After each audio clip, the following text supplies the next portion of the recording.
Welcome to the TV and movie review show. Bring you a review on the latest TV shows and movies. So let's jump into it. Hope you enjoy the show.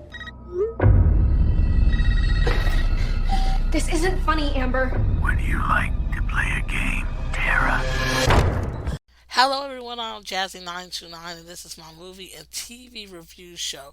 Today I'm going to be reviewing the new addition to the Scream franchise, Scream 2002, which happens to be one of my favorite franchises. 25 years before a streak of brutal murders shocked the quiet town of Woodsboro, California, a new killer puts on the ghost face mask and begins targeting a group of teenagers to resurrect secrets from the town's deadly past. This movie was released January 14, 2022 here in the U.S. The directors are Matt Ventiletti and Tyler Gillette. This movie was produced by William Schrack and Paul Neinstein. I hope that I did not slaughter the two last names too badly. So please forgive me if I pronounced them wrong. The writers of this movie was James Vanderbilt and Guy Busick. James Vanderbilt was also involved with the production. This movie stars Jenna Ortega as Tara Carpenter, Neve Campbell as Sidney Prescott, David Ortiz as Dewey. Also, Sonia Amor, which I love this character. She plays Liz McKenzie. She is so amazing. This is one of my favorite new characters in the cast. Before I move forward, I want you all to know that I will be dropping spoilers and Easter eggs at the end of this episode and the final thoughts. Do you all remember going to the movie theater in 1996 and seeing the first Scream movie? I do. I was just a teenager, and during that time, it was me and my girls, and the theaters were packed. The theater I was in was so packed with everybody. That was the place to be that night. If you've been tuned into the Scream franchise, like all the fans I know that are out there have, like me, then you know the past always finds its way to haunt Woodsboro. So this new addition was something I really wanted to see. Wes Craven was the mastermind, or is the mastermind, of the previous Scream movies, and this is the first movie without Wes Craven being involved, because now he has passed away, but his creative ways was seen in this movie. The intro scene was good. I'm not sure if it was Roger L. Jackson's voice or the unexpected jump scenes. This is also one of the best scenes in this movie, if you ask me. There was a fight scene that had Dewey in it that came close to that. Any other fight that was in this movie was predictable because we've seen it before in previous movies. This movie has a lot of predictability, but I have to say that I did guess one of the killers. The second killer I had my eye on in the first part of this film, but I actually changed it due to a very convincing character that I really loved. She actually had a psycho vibe about her. She had it written all over. The reveal was great. I predicted the basics of it, but not the icing on the cake, y'all. The reveal is jaw-dropping. I was expecting for this twist to be just as great as the first movie and the second movie.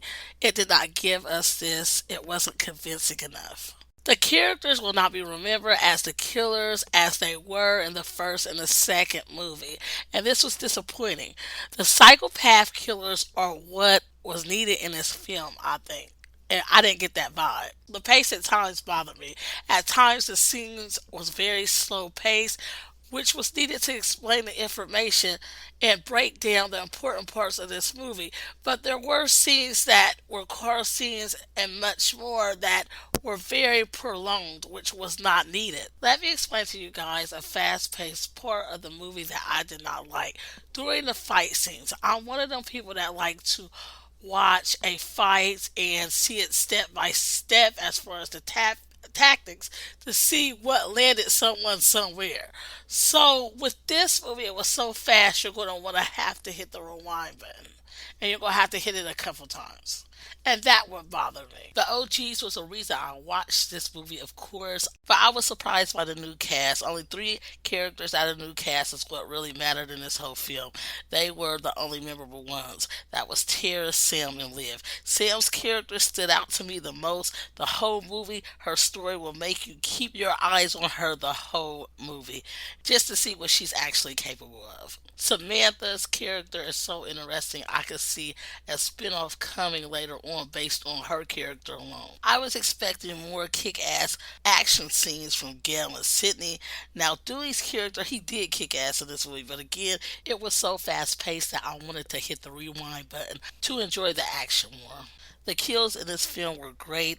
We see Ghostface being as cocky as he usually is. He takes about 10 seconds to look his victims in the eyes as he rips the knife through their bodies.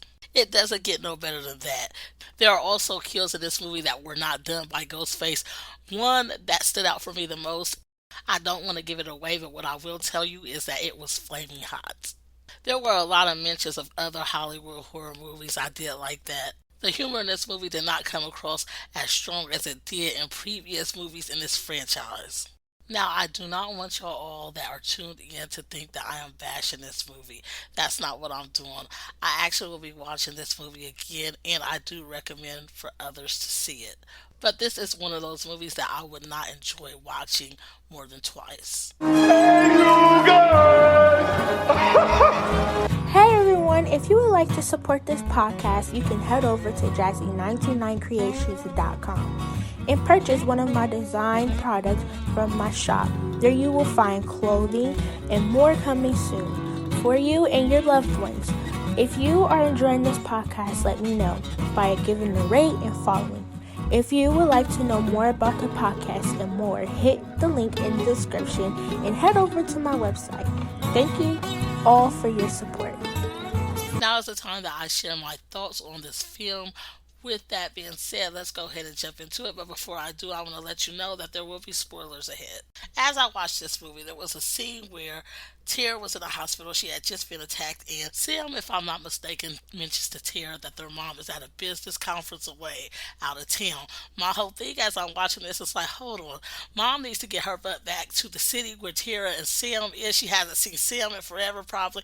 Not just that, Tara just been attacked. I need mom to hurry up and get back to her child now. During a scene where Amber Freeman, played by Mickey Madison, burned up in flames, I thought the whole house was going to be in flames, but we see that didn't happen.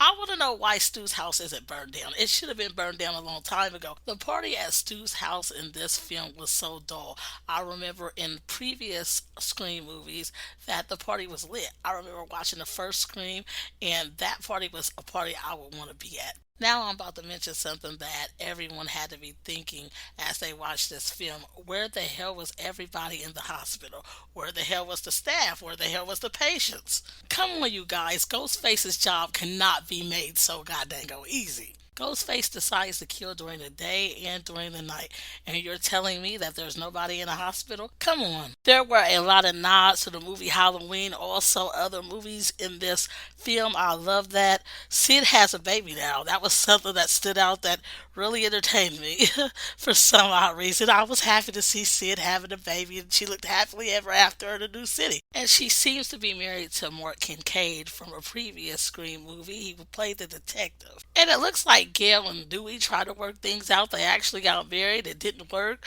So Dewey returned back to Woodsboro, and Gail decided to stay in New York. Here's a fun fact for you guys. Did you know that the picture that is on the refrigerator at Dewey's house is an actual picture of Courtney Cox and David Ortiz? They were actually married before, if y'all did not know. In real life, that is so amazing to me. I love them too. Dewey has now retired from the police force, and did anyone see his sister Tatum, or at least her ashes at Dewey's house? I was disappointed that Dewey died in this. Why kill Dewey? You could have killed Gail. Come on. We got a chance to see Martha Meeks in this film. I've always loved her character. She had a small role in this movie, but she is Randy's sister, for those who did not know. We saw her in Scream 3. We also seen her in Scream 1. The Wes Craven party in this film was a great idea, if you ask me. Look at the banner that was hanging up. Kevin Williamson, the character of Dawson Creek, adds a nod to the show. Look at the TV screen in Tara's hospital room. One of the characters mentioned Hollywood was running out of ideas. That statement was so true. Did you all notice the way Sam wiped the blood off the knife as her father did in the first film? This makes me believe that we could get a spinoff for her. She is her father's child. She has psychopathic genes running through her veins. Sam actually thought she was a Carpenter, but she is a Loomis. I thought that was a great nod to John Carpenter and his movie Halloween. Nightmare on Elm Street is my favorite horror film, so it was exciting to see the street sign saying Elm Street. Also, Friday the 13th was mentioned in this movie too. Now I would like to break down the reveal a little bit for those that didn't quite understand it. I will give you the basics. It looks like Amber and Kirch met each other on Reddit. Amber now lives in Stu's old house. Her and Kirch are super fans of movies, horror movies. They decide they want to remake the movie Stab but better than before. They are going to play this out in real life and then hope it gets picked up by a filmmaker so it will be on the big screen. To me, this all sounds crazy, but this is a movie, but there is better ways to become famous if you ask me. Now let me go ahead and break down the twist a little bit. We have Sam and we have Tara. They are sisters. Their mom had an affair with Billy Loomis, and come to find out, her dad walked away from the marriage because of this. And out of the whole situation, you get Sam, which is the daughter of Billy Loomis, and her and Tara hasn't spoke to each other in years because Sam always felt guilty of this whole situation. I think that the fact that the hallucination part that Sam was having, seeing her father, was what saved this movie for me. It kept me tuned in because I wanted to see what the outcome would be in the end. What I am about to say is going to make y'all think I'm crazy. Do y'all remember the movie Halloween and Jamie was taken over like she was possessed by Michael Myers and she killed her mom? Well, to be honest, I thought we was gonna get a cliffhanger like that. Sam's character was so interesting. We could have got that.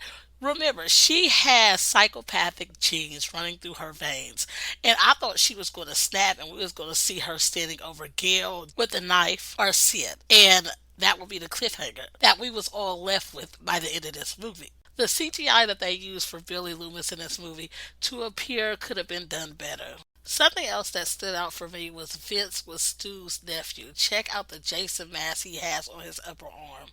Well, everyone, this will be the end of my review. I hope you all enjoyed this one along with the other ones that I have done. Please share your thoughts on my Twitter and Facebook. Look over there for Jazzy929 Creations. Write a review if you would like to, or just say hello. If you would like to find out more information about this podcast, also Jazzy929 Creations, head on over to Jazzy929Creations.com. I have everything you need over there on the website. Thank you all for supporting this podcast. Until next time, everyone. I royal.